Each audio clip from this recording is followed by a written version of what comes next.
Hi guys, so recently Andrew Tate dropped an interview with the Psychiatrist. And honestly, this is probably one of the more interesting interviews I've watched with Andrew Tate, as they answer a lot of questions and the Psychiatrist asks Tate some crazy questions, and it's overall just a very crazy thing to watch overall. Also, if you want to know more about Andrew Tate, The Real World, which is his university, check out the first link in the description. You can read about it and potentially change your life. You guys leave a like on the video and subscribing notifications so you don't miss the latest updates. The internet friend? How are we going to break the internet? You said you wanted this to be impactful. What would that look like to you? That's a really good question. I think a lot of people are interested in my journey. I think a lot of people are interested in how it feels to go through what I'm going through. Yeah. I think there's a lot of people who want me to martyr myself. A lot of people are living vicariously through me. Yeah. There's a lot of people who say, yeah, Andrew, keep going. But they don't really care. They just enjoy the drama of it all. And I think I've already broken the internet, but you're a very interesting man to talk to. And with your insights, I think together, we're going to have quite a large audience. Yeah, I mean, that's a question that I have for you. Why did you want to talk to me? Because I'm a psychotherapist. You have your skepticism about psychotherapy, and yet here I am. That's true. We had a conversation before, and I've been told by many people it was my most interesting podcast ever. So I think it obviously varies from the norm in terms of the normal things I'm asked about. You have some unique insights. And I thought it'd be an interesting conversation. A lot of people are asking me especially about my mental state and those kind of things post-jail. So I thought, well, my most interesting podcast ever. People seem to be very interested in that side of me. So perhaps it can be a good conversation. Does it make you nervous that there may be things that you don't know about yourself that I'm going to try to reveal to you? I know everything about myself, my friend. You know everything about yourself. I believe that I have an intimate grasp of all the things about myself which matter, which allow me to compete. Right. So there may be things I don't know, but I'm not sure if I particularly need them. So I'm not that interested. Right. What's useful is more important than what's true. Absolutely. Right, and you've developed a framework of thinking about yourself and thinking about reality that's been incredibly effective for you. Completely. Right. What's useful is you nailed it. What's useful is more important than what's true. This is an old argument of mine, but I think we discussed it in the last podcast, and I'll say it again. When I say I don't believe in depression, nobody can convince me to believe in depression. That's not a matter of discussing whether depression is real or not. That's a matter of me accepting that my mental model for going through life is more effective if I don't believe I can become a depressed person. Yeah. I don't believe in depression, so I can't be depressed, so that allows me to be more effective. It's not a matter of sitting there going, well, maybe it's true, maybe it isn't. I don't believe in it, so I can't catch it. You shape your own reality through the conviction of your thoughts, your beliefs, and the words that you use. Why else would you adopt any kind of mindset unless it's designed specifically to make you competitive and make you win? You install the software in your mind, right? So if I'm going to install software in my mind. Did you install it? Well, I've tried very hard to curate it. Right, because wasn't it installed by your upbringing? Wasn't it installed by your mother and your father in some way? Good question. Before you were conscious, while you were just a developing child, like something got programmed into your psyche that has to have an impact on you. And those things can't necessarily be known because you were at such a young age. Absolutely. We're all programmed to some degree. I agree with you on this so far. I don't think anybody can escape programming, whether it's society, whether it's a television show, whether it's the people around you, peer pressure, whether it's a religion. We're all programmed to some degree. That's absolutely not really true. What I have done, and what I think most people do not do, is heavily analyze why I hold the beliefs I hold, why they help me. If I don't hold the belief personally, or if I didn't learn it from personal experience, I know where it came from, who tried to teach me that, whether their intentions for me were good or bad. And I've tried very hard to have my mindset rigidly analyzed and make sure that it's put together in a way which benefits me completely and absolutely. And I do not believe in things that take away power from me. Right. I refuse to do that. I would rather say that they are not real. And people will sit here and argue to the end of time that they are real, but they're not real in my world. And I live inside of my mind. So even if you throw me in a Romanian dungeon, the idea that I become a depressed person is not a framework that my mind works within, so I can't become depressed. I can feel a little bit sad, sure, I can feel depressed, but I can't be depressed. They're very different things. So that's just the mindset I've installed, and it's allowed me to be competitive. And I believe, personally, my personal beliefs are that life as a man is hyper-competitive, and whatever software you have in your mind should be designed to make you as competitive as possible, and you shouldn't be believing in absolutely anything else. So I've tried very hard to make sure all of my worldviews and all of my experiences and everything is curated and aimed in a direction which is going to allow me to be a fearsome competitor in all realms of human endeavor. Have there been some of your beliefs or convictions that have been challenged Oh, through the sure. experiences that you've had, particularly in the last, recently? Well, people challenge me often. And what a lot of people don't understand is that I will never adopt the thinking of somebody who is sad, and I will never adopt the thinking of somebody who is less competitive than I am or less successful than I am. If someone comes along and goes, Andrew, you are wrong, the way you see the world is wrong, but they are suffering from an affliction, why would I adopt a single iota of what they say? So it's kind of funny when I talk about depression, the number of people who defend depression. Depression's ruined my life, it's super real, and I lost my wife, and my life is over, and I want to kill myself, it's real. I'm like, surely you should like my worldview. If depression's so terrible and it's destroyed your entire existence, you should be listening to me tell you it's not real. But instead they're defending it and sticking up for it, which I find very interesting. So that's the first thing. In regards to whether I have had any of my convictions challenged, it's kind of amazing. Maybe it's just a semantics trick, and maybe it's that simple. Maybe it's as simple as saying, I feel a little bit depressed today, but I am not a depressed person, and I cannot become depressive. I'm not going to have depression. Maybe it's just a semantics trick, and by saying that alone, I understand that it's a temporary state of mind, which I can alter and I can affect. And I've never struggled with long-term depression or long-term negative thoughts because I don't believe in that mental model. I think that your mind, like I said, it's software, it's programmed in, and they say inside the Matrix or in every single video game, there are boundaries and there are limits. There are certain things you can and can't do. And I don't believe my mind can be put in a state of permanent negativity. I don't believe in that. I don't think it's possible, so it just doesn't happen. You said you experienced depression, some form of depression or depressive feelings and sadness in prison. What were the thoughts that were coming up? What was happening? Well, there's a lot of uncertainty, which is the first thing That has to be scary. It is scary. It's scary. And also because you're a man who's totally in control of your world, of your life, and that's almost like an imperative for you. And that gives you power. And all of a sudden you're thrust into a situation where you're essentially helpless. Well, you just nailed it. You completely nailed it, because I was exactly about to say it's the uncertainty that I struggle with the most, because in my life I'm in charge of everything. I know exactly how everything works, and I'm the boss, and I get to control absolutely everything. And this is the first time in a long time I'm in a scenario where I have no power whatsoever, no influence, basically. I don't know what's going to happen. Nobody else knows what's going to happen. And also in my worldview, in my world, I'm the hero, right? I'm the head of the clan. Not just my family, but of a lot of people. A lot of people rely on me. Lots of women rely on me. Children rely on me, etc. So everyone comes to me every time there's a problem. So they continued to do that while I'm in a jail cell, expecting me to have some kind of answer. And I'm like, well, I don't have an answer this time. Every other time I had an answer, but this time is a bit unique. How did that feel? You don't have the answers. You can't help. Yeah, I mean, it was frustrating. It's very frustrating, and it's the uncertainty that would bother me. I don't think I felt sad very often, but I certainly felt extremely frustrated. I would sit there and think, there has to be a way out of this room. Not breakout, but like there must just be some words I can say, someone I can talk to. There must be a way. It's only a door. Like I can't just be stuck in this room. And it was hyper frustrating. Yeah, and the uncertainty of it is also scary, because in my situation, every 30 days they decide if they hold you longer or not. And I was encountering people who had been in there for years in my scenario. So. Well, the uncertainty is a form of torture, really. Oh, absolutely. Yeah, it's torture. It is torture. And it's designed to make you break. You don't know how long you're going to be there for. Nobody knows. You hear horror stories. You see other people getting out who've done worse things than you after a week because they've signed a piece of paper or admitted to something or whatever they've done a deal. And you're sitting there, and yeah, it's hyper frustrating. And I think you have two choices as a man. Often when bad things happen, I feel like you can maybe get depressed and sad about it, but the other outlet's usually anger, or a form of anger. I felt like anger was more, in many cases, anger is more effective, I guess. It's more useful. You were angry in there? I wouldn't say I was angry, but if I started to feel negative, I could turn it into frustration or anger, which I could at least alleviate with 2,000 push-ups. It's better than feeling sorry for myself. I feel like if I had to choose one of the two outlets, deciding to use controlled anger was more beneficial than sitting around feeling sorry for myself. I don't ever believe in moping or feeling sad. So when I was at my worst, perhaps I was a little bit angry.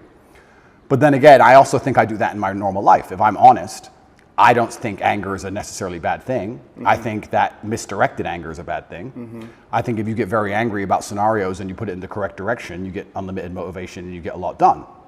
The water behind the dam it can be destructive, but if it's pushing through the turbine, it powers the town, right? So if I wake up and I go, I want more money, if I can get pissed off enough about it, I can do 36-hour work days, right? So there's nothing wrong with being angry in my world as long as you are putting it in the correct direction. It's uncontrolled anger, I think, is a problem. Right. Anger can be used as a fuel, and it's necessary. And from my framework, anger sometimes is a mask for pain.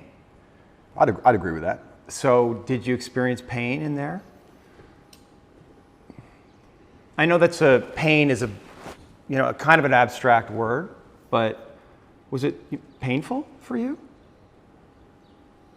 Like, I want to know about your pain. Yeah, it's strange because I'm being as honest as possible. It's strange because I had this instilled sense of duty where even though I'm in a jail cell and I can't leave, and even though I'm cripplingly bored, I don't feel like I had time to feel pain, or I didn't feel like I had time to be a victim. You had nothing but time. No, I didn't have time. What are you talking about? Because everyone outside still relied on me. So when I would get on the phone, people would... Is that avoidance, though? I don't know. Do you keep busy? Do you avoid your feelings by keeping busy, being on the computer all the time? All the things I had to do still had to be done. Just because they threw me in a cell, it just made it more difficult, which means I have less time than ever because the difficulty's been increased. And when I would get on the phone, we wouldn't discuss how I'm feeling. I'd be worried about how everyone else is. They'd be like, how are you? Yeah, I'm in jail. What's going on with this? Are you okay? Are your bills paid? Are press hassling you? I was worried about fixing everyone else's problems from jail more than I was concerned about myself or my own mental well-being. And if I felt particularly, when I say pain is an awkward one. I don't know if I felt pain because I don't feel sorry for myself, and I've developed this mindset of such absolute accountability that even though what happened to me I believe was unfair, and even though I'm completely innocent, I didn't think, why? I didn't think, why is this happening? I didn't think, why me? I didn't think, oh, this is unfair. Like, none of these things crossed my mind. I was like, this is garbage. However, you can't become the most Googled man in the world without, with every light has a dark, right? Like, let's be realistic about this. Yeah. I'm thrown in a jail cell. Do I belong here? No. But am I here? Yes. I was pretty logical about it. And I was like, okay, I've got a lot of things I need to get done. And I would feel angry if I couldn't get them done. But I don't think I felt pain. Now, I'll admit I don't sleep very well since I've left. Why? I could admit Do you know why? I heard you say in one interview that you have nightmares. I do have nightmares, yeah. What are your nightmares about? I don't think they're about anything. I just have almost like an adrenaline rush out of nowhere while I'm sleeping, and I shoot up. I bolt awake. No thoughts, no memories, no real visions? thoughts, no real story. Fear. That's fear. I guess it is, yeah. So so let's just, you're dreams are a reflection of the unconscious. And if you're having nightmares, there must be some unresolved fear that wants to get worked out. I believe so, but then also, I love the idea of that. Of having unresolved fear. That sounds like the most interesting thing in the world to me. If someone were to say to me, Andrew, take this pill and your unresolved fear will vanish, I would say absolutely and utterly not. That's not fun. The fun is there's something in my mind which I don't have complete control or complete understanding of yet, and it's not detrimenting my day-to-day life really. Okay, I lose a bit of sleep, but this sounds like an interesting journey. It sounds like I'm in a new level of the video game and I've been thrust into a dark forest and I get to do something brand new, and I'm really genuinely not worried about it. You're not yeah, you shouldn't be worried about it. It's just where you are. I'm not worried about it, and I'm also not like, oh, I need to fix this. I don't care. I'll have nightmares, and I'll wake up, and I'll either go back to sleep or I'll continue to work, and that's life. Maybe life will keep giving you situations in which you'll have to confront that fear to resolve it. Why would I want to resolve it? Well, because... I mean, if I'm really that tired, I'll sleep. No, but fear creates distortions in our mind, right? I mean, fear is the seed of evil. Yeah. Right? And so we want to know what we're afraid of, because if we block our fear, we're susceptible to bad actions, right? And fooling ourselves about what they are, rationalizing. Yeah. So I would argue that it's actually vital for you in the position that you are in and the responsibility that you have to actually confront your fear in a very real way, which probably goes back to your childhood. I mean, your dad was, the haircut story, and I don't know if you want to talk about that, if you're willing, but that's it. When I read that, I'm thinking about that little boy. It must have been fucking terrifying. It is, but I do think I had the best father on earth. I'm not disputing that. I mean, there's a lot of good that came from your father. I'm not disputing that your father was a good man. When you say he could go from 0 to 100 like that for a little boy, It's scary. it's fucking scary. It is, but And that fear has to be in you. You don't know what the fuck he's going to do. Yeah, completely. Yeah. But I think that's prepared me for life fantastically. And I also think the fear. But have you reached a limit? Have you tolerance? of the video game? I mean, you're facing all these charges, right? So something, and maybe this is what you need to go through. I mean, you're on the hero's journey, right? And this is inevitable in some way. But also along the hero's journey, you have to die to be reborn. That's true. And I agree with all of that. But if I'm genuinely, I mean, I psychoanalyze myself all the time, which is one of the main reasons I don't believe in therapy and psychoanalysis. You can't psychoanalyze yourself. Of course you can. I do it myself. You don't think that's hubris? No. You can know your own mind, that you don't need reflection from others to see yourself, that you can see yourself perfectly? I think that, no, I don't think I can see myself perfectly, but I think that life is a perfect reflection. But why not get help? Why not? Like, because then it becomes a crutch. I like the idea that I can rely on myself to fix myself. well, you have a coach. Is that a crutch? No, it's not, because he's teaching me something. What's the difference? That's fine, but like if I had an affliction, I would like to be my own doctor. And I think with your mind, you can do a lot of it yourself. And I think if you have a very strict framework in how you measure how successful you are as a human, and I do it through competence and achievement, I say, which mindset do I need to achieve as much as I can possibly achieve? Right. And I can measure that in real time. I can measure that in literally dollars and world championship title belts. I can literally measure the success. I'll say, okay, well then this is the mindset I need to have to be as successful as possible. Anything that's deviating me away from that needs to be addressed and concerned and dealt with, and I can do that myself. And I think the fear that if it's fear that's waking me up from nightmares now, it's just because I understand there's a very big apparatus, a very big enemy, which I cannot destroy and I cannot beat, coming to get me. So I do think that wakes me up. I think the fear is healthy. I think I'd be stupid to not be afraid. But I don't necessarily want the fear to go away because I have no problems feeling bad. Well, it's not about going away. It's coming into deeper relationship with it. And understanding that there's fear that's happening in real time, but there's also fear that may be in your psyche somewhere, in your body, that's connected to your history. And that may need to be resolved because otherwise you're projecting things out that you may not be seeing reality totally clearly. That's the thing, right? Like, is there a way that you're not seeing things perfectly clearly? Well, then we go back to what I just said about perhaps that's true, but if I measure myself purely on competence and purely on achievement, whatever I think and whatever I'm doing is obviously fantastic.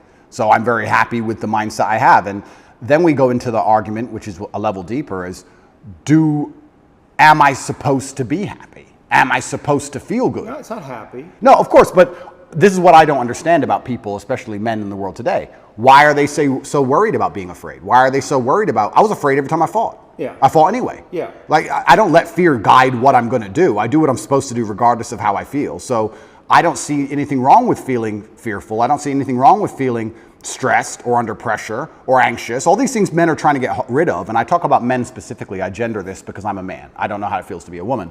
But all these things that people are trying very hard to get rid of from their brains, I don't see why they need to leave. I will argue the point that if I feel anxious and pressured and stressed and fearful, I will get more done than if I was happy.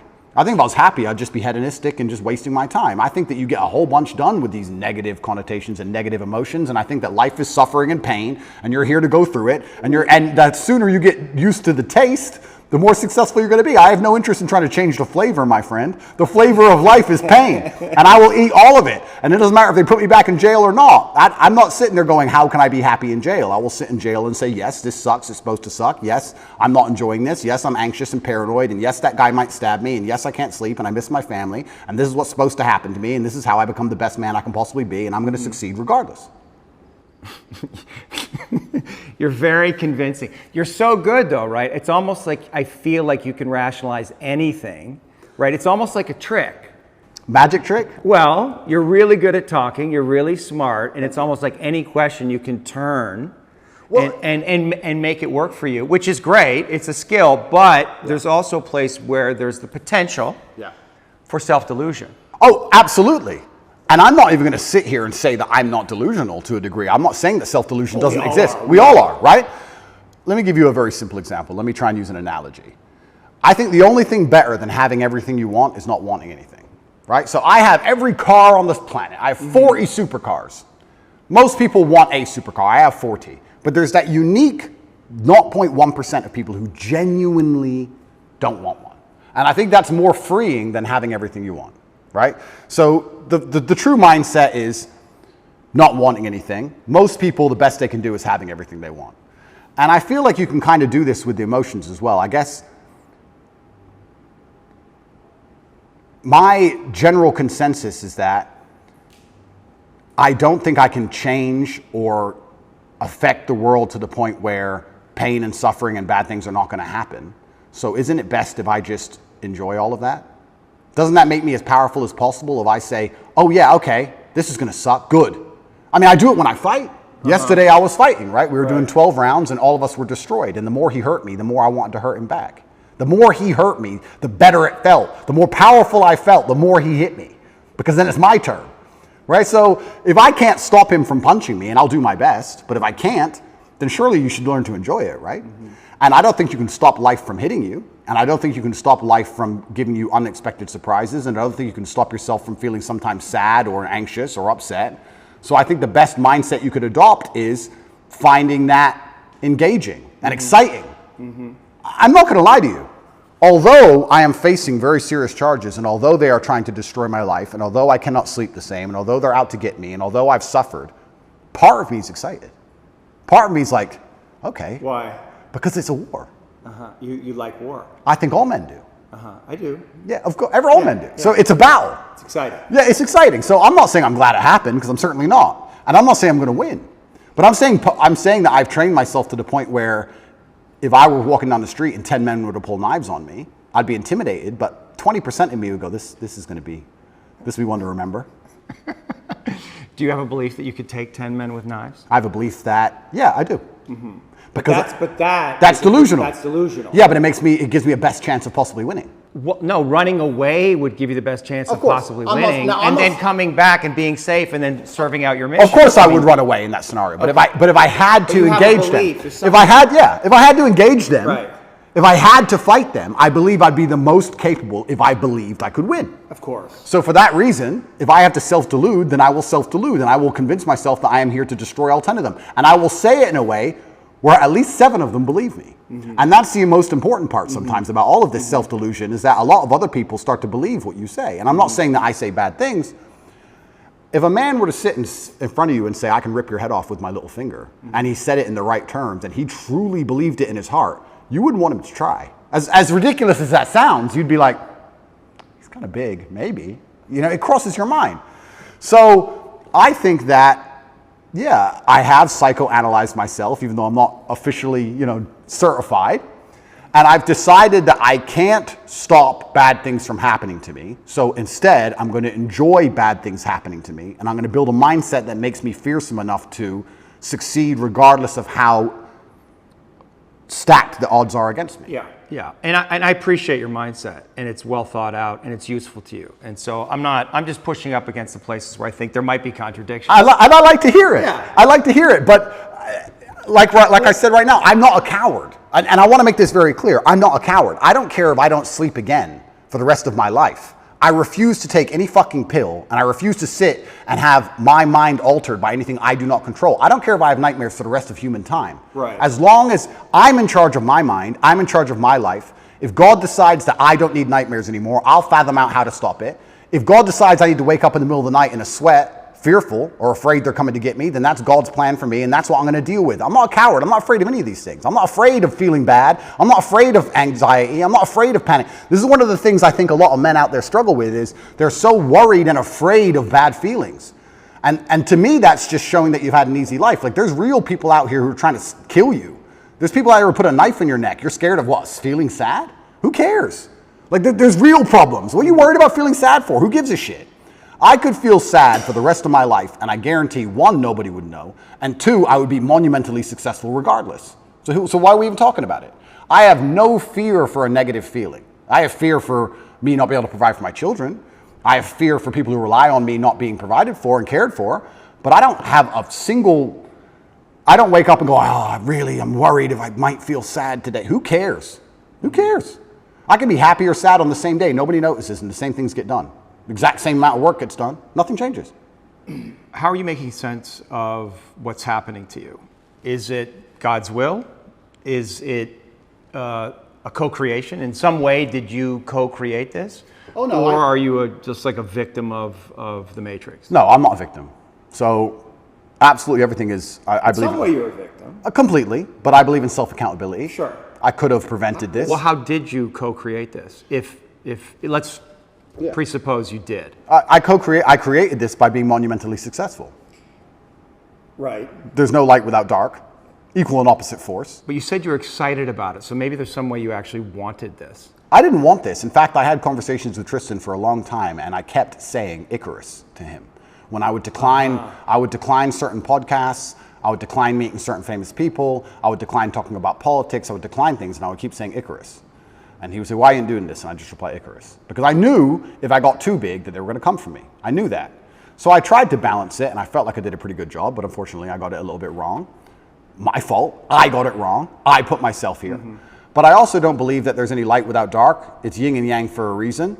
I don't think that I can just become the most Googled man on the planet and become monumentally successful and make hundreds of millions of dollars and nothing bad's going to come from it. I think that would be hubris. You just used the word hubris. It's a fantastic word. I think it would be stupid for me to sit there and go, I should be able to do all of this good and have a fantastic life and there's going to be no repercussion in any form.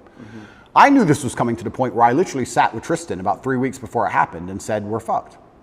So why did it happen? It happened because I became monumentally successful and I became monumentally influential, and the world is a battlefield. You did create it. In some way, you co-created it. Completely. Like you knew this was going to happen, and so there may be some way, unconsciously, you wanted it to happen. Like if you're on this hero's journey and you're living this big life and you have a big vision for yourself. I mean, you bring up guys like Genghis Khan, and I think that's kind of appropriate because in another era you probably would have been one of those cats, right? So now we're here, and maybe you need this in some way, need this test to really feel yourself, to know how strong you actually are. I mean, I know what you're saying. I don't think I need the test. I do feel like I need to tell the truth. I do feel like what's the truth? The truth is, The truth about the Matrix? Yeah, The lies? what I believe, and I do believe that I have a responsibility because of my massive platform. Yeah. And I do believe that the responsibility is for me to do my best to educate people in a way that's going to make them happy. And I know I could have sold my soul 1,000 times, and I know I could have avoided this, and I know I could have not said certain things, and I understand all of that. I wasn't looking for a war this large. I wouldn't say I was looking for it, but I wasn't ignorant to the fact that it might happen, and I wasn't afraid. You didn't do anything to avoid it, though. I did a lot to avoid it. You did? Icarus. I must have said it 1,000 times. Right. I could have made it much worse. Yeah. But I was never afraid of it happening. I think there's a difference between knowing something bad might happen and taking the calculated risk and going, this is my journey for truth and this is what I believe is what I should do, and being afraid of something. Like, I understand if I go into the ring, I might lose. But I do believe 93% chance I'm going to destroy him. Well, and you want the fight, either way. I guess so, because how else do you matter, right? That's my point. And I'm not saying that I'm glad I'm being persecuted for false human trafficking inside of Romania. I'm not saying that at all. But I'm saying that... Yet, on the other side of this, how strong will you be? Stronger than you could be otherwise, that's for sure. And have more power and influence otherwise. Absolutely. I mean, it's a Nelson Mandela. Completely. And Now, I wouldn't want to spend fucking whatever amount of time in jail. That sounds fucking scary, but it's not uncommon for heroes. Well, exactly. And if you take the lessons from it, and if we want to once again talk about being as formidable as possible, then I don't think jail, okay, it's given me nightmares, but I don't think it's made me weaker. No. And it could have easily made me weaker. I could have gone through the exact same experience with a different mental model and emerged weaker. I believe I've emerged stronger, regardless of the fact that I have nightmares. I didn't have nightmares before, now I do, but I still see myself as a stronger person. That's one more thing I no longer have to fear from an unknown perspective. I know exactly what it's like. I know the best ways to deal with it, which I developed within the 3 months. And if they put me back, I know what I'm going into. So that's a unknown area of the map explored. Yes. And I don't want to go, but I do believe that I'm more powerful than ever. And you have to find the good in it. That's absolutely not for sure. But I don't think I want to be very careful. I don't think I was looking for this fight. I'm finding the good in this fight. I believe that my fight actually has far-reaching repercussions for society now. I think that however this plays out is going to affect society in real time. I wasn't looking for it, but I was never... Did you attract it in some way? Well, if you are a force for good, then the evil is going to attack you, isn't it? And I do genuinely believe this is the battle of good versus evil in the world today. I believe that truth is always going to be on the side of good. I am religious. I believe the things I say most people knew were true only 10 to 15 years ago. I don't think they're radical ideas. And I think that there is an evil force in the world which is extremely deceptive. And they are out to try and silence me. Not because what I say is wrong. It's in fact because what I say is right. I believe the reason I have so much influence and the reason so many young boys listen to me and pay attention to me is because I say things that are true, that they know intrinsically, evolutionarily, inside of their bones as true, that I say things which work. People often wonder why my fan base is so feverish, why my fan base is so dedicated. Well, if they listen to me, it's the first time they ever feel good.